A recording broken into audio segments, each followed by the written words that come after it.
Leaders और university campus के तमाम छात्र और छात्राएं और इस यूनिवर्सिटी से एफिलिएटेड जिन कॉलेजों तक हमारी अप्रोच रही उन कॉलेजों के विद्यार्थी, आप सभी का यहाँ पर पहुँचने पर उस अपील को स्वीकार किया और यहाँ तक आने पर मैं छात्र संगठन ऑल इंडिया डेमोक्रेटिक ऑर्गेनाइजेशन की तरफ से और संयुक्त छात्र समिति की तरफ से हार्दिक अभिनंदन करता हूँ, स्वागत करता हूँ। आपने देखा होगा कि पिछले लगातार 12 दिनों से अलग अलग क्लास में यूनिवर्सिटी के भिन्न भिन्न डिपार्टमेंट्स में जाके क्लास टू क्लास हमने कैंपेन किया। आप सभी से हम भावी मुखातिब हुए, कुछ समस्याएं हमने आपके बीच रखी। मेरे से पहले जो दोस्त बोले हैं उन्होंने भी आपके बीच शिक्षा को किस कदर प्राइवेट किया जा रहा है या शिक्षा के अंदर क्या समस्या है, यूनिवर्सिटी और कॉलेज की क्या क्या समस्याएं हैं, उनके बारे में बहुत कुछ बताया। लेकिन मैं जिस अप्रोच से जिस बात को कहूंगा और जिस चीज को हमें गहराई से थोड़ा सोचना होगा, ये एक तात्कालिक मुद्दा है। फीस आज ऐसा नहीं है कि पहली बार बढ़ी है, बढ़ती रही है, न केवल इस यूनिवर्सिटी की बल्कि देश की यूनिवर्सिटियों की फीसें बढ़ती है। लेकिन फीस बढ़ने का पीछे का औचित्य, उसको हमें समझना होगा। क्या वो औचित्य मात्र फीस बढ़ाने का है? क्या किसी 500 से 550 हजार कर देने की बात का है? मैं कहता हूं बिल्कुल भी नहीं। ये सरकार की जो मंशा है उसको जाहिर करता है और उसको हमें थोड़ा सा विश्लेषण करना होगा, गहराई से देखना होगा। अभी मुझे ठीक वो दिन याद है, जुलाई के 2019 में 34 सालों बाद जैसा सरकार ने कहा कि राष्ट्रीय शिक्षा नीति नेशनल एजुकेशन पॉलिसी 2020 जो अभी जुलाई में इंट्रोड्यूस हुई, इनेक्ट हुई है, लेकिन उससे पहले इसका ड्राफ्ट आया और उस ड्राफ्ट के समय से ही इस यूनिवर्सिटी के विभिन्न क्वार्टर्स में अलग अलग डिपार्टमेंट से हम टीचरों से मिले, हमने बात की। इस पूरी की पूरी पॉलिसी में जो ब्लूप्रिंट है वो ये है कि पूरी शिक्षा को प्राइवेट हाथों में सौंप दिया जाए। शिक्षा को एक ऐसे बाजार के रूप में तब्दील कर दिया जाए कि हम वहां से शिक्षा की डिग्री तो खरीद सकें, लेकिन जो हमारे अंदर एथिक्स, मूल्य और जो वैल्यूज पैदा होने चाहिए और जो हम सोसाइटी और समाज के लिए जो काम करने की चीजें हैं वो चाहकर भी नहीं सुख कर पाएंगे। आप भिन्न भिन्न परिवारों से हैं, हर परिवार में किसी न किसी को आदर्श मान के एक अच्छे गुण दिए जाते हैं कि सदाचारी बने और नैतिक तमाम तरह की नैतिक शिक्षा के पाठ पढ़ाए जाते हैं। लेकिन क्या वो हम रियल लाइफ में आके प्रयोग कर पाते हैं या नहीं कर पाते हैं, वो हमारी रियल सिचुएशन पे डिपेंड करता है। मैं ये नहीं कहता 100% डिपेंड करता है, लेकिन बहुत हद तक डिपेंड करता है। अब जो शिक्षा नीति लेके आए हैं, इस शिक्षा नीति के अंदर जो ये प्राइवेटाइजेशन है, इसको ही आगे बढ़ाने का ये एक कदम मात्र है, हम ये समझते हैं।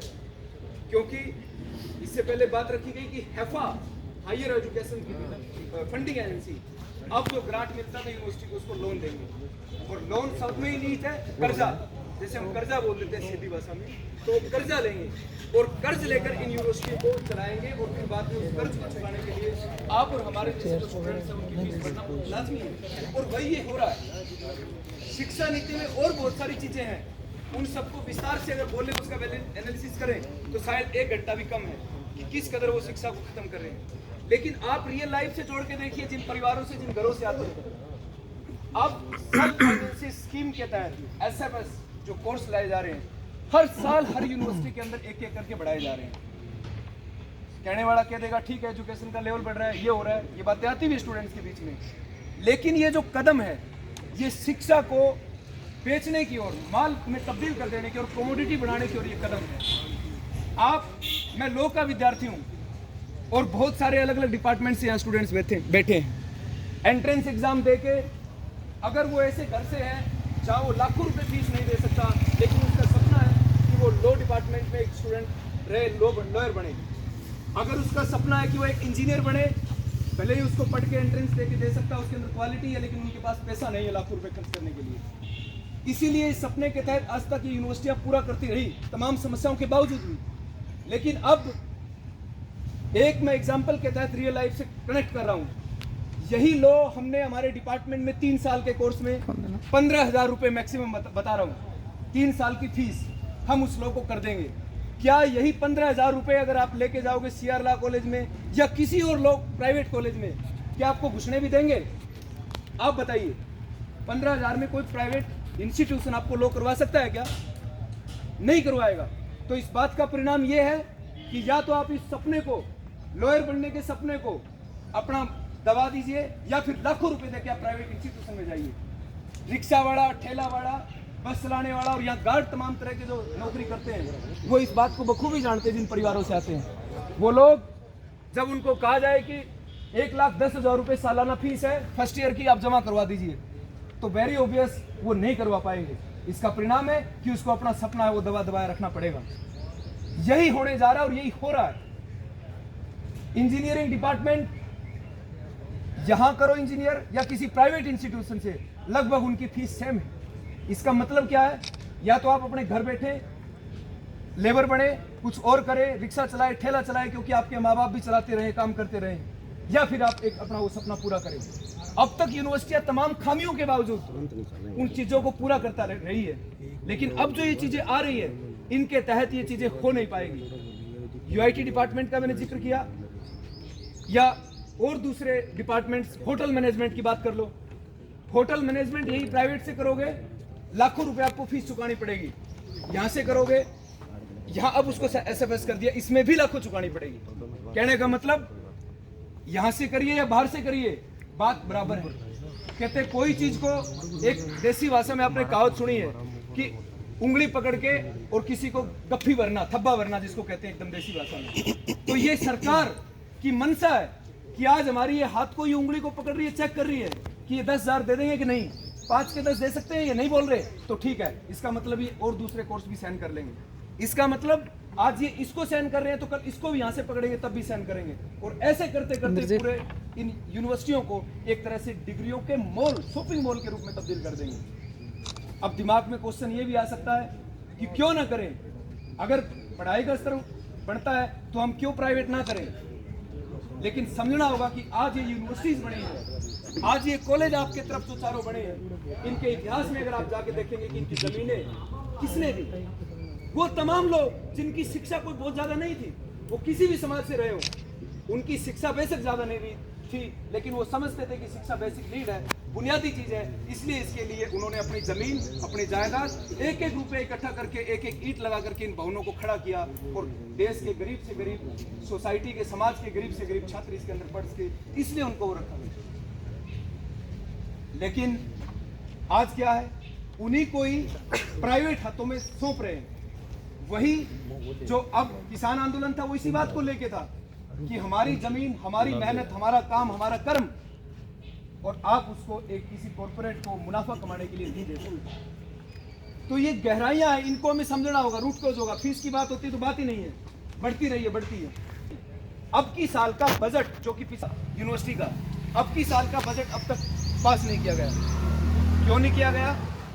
क्योंकि 9 तारीख को जब CM साहब यहाँ आते हैं एलुमनाइज मीट में, तो साफ साफ उन्होंने बात कही कि अब यूनिवर्सिटियां ग्रांट के सहारे या सरकार के सहारे ना रहे, अब यूनिवर्सिटियां अपने सेल्फ फंड जनरेट करें और उसके सारे यूनिवर्सिटी को चलाएं। तो यूनिवर्सिटी के पास क्या है पैसा कमाने के लिए? यूनिवर्सिटी के पास क्या है? क्या VC ऑफिस में कोई मशीन लगी है, छाप के नोट दे देंगे, लाखों करोड़ रुपए का जो लोन लेंगे? नहीं, उसके लिए है आप और हमारे जैसे पढ़ने वाले स्टूडेंट, या तो वो बाहर जाए या फिर लाखों रुपए दे के पढ़ सकते हैं तो पढ़े। ये होने वाला है पैटर्न, और हो रहा है ये इसका पैटर्न, क्योंकि 2 रुपया 3 रुपया ऑलमोस्ट एक बच्चे को स्कूल तक पहुंचाने का खर्च है भारत की व्यवस्था में, और हायर एजुकेशन में वही 28 रुपए है। लेकिन इस 28 रुपए को और ज़्यादा कम करके और पूरी की पूरी शिक्षा व्यवस्था को प्राइवेट हाथों में देने का काम करेंगे, जिसके साथ हमारी और आपके डॉक्टर बनने का, इंजीनियर बनने का सपना है वो तबाह हो जाएगा। यही हालात पिछले 2020 की बात है, 19 की बात है। जो फीस कुछ हजार रुपए थी, 53,000 सालाना, उसको 10 लाख रुपया कर दिया। क्या वो डॉक्टर बन के इस समाज और सोसाइटी के लिए काम करेगा? चाहते हुए भी नहीं कर पाएगा, उसकी नैतिकता चाहते हुए भी नहीं, क्योंकि उसका मकसद रहेगा कि वो जो पैसा उसने खर्च किया है वो कमाऊं। इसलिए फिर से मैं बात को छोटा रखते हुए, और भी दूसरे साथी है, फिर अब मुलाकात होगी, बातें करेंगे, लेकिन आपसे अपील है कि इस आंदोलन को जोर शोर से, जो ये बातें कही गई है, इसको न केवल समझना बल्कि दूसरे लोगों की काउंटर करके समझाना उनको, जो उनके क्वेश्चन है इसी में ही सभा का प्रासंगिकता है। इन्हीं शब्दों के साथ मैं मेरी बात को विराम देता हूं। इनकलाब जिंदाबाद जिंदाबाद जिंदाबाद। छात्र आंदोलन तेज करो, तेज करो, तेज करो। बढ़ी हुई फीसें वापस लो, वापस लो, वापस लो। फीस बढ़ोतरी वापस लो, वापस लो, वापस लो। एमडीयू प्रशासन होश में आओ, होश में आओ, होश में आओ। तमाम छात्रों की एकता जिंदाबाद, जिंदाबाद, जिंदाबाद। बहुत बहुत धन्यवाद। वाल्मीकि छात्र मोर्चा की तरफ से साथी रमन है, वो आएंगे। दूसरा, हमारे पास समय कम है।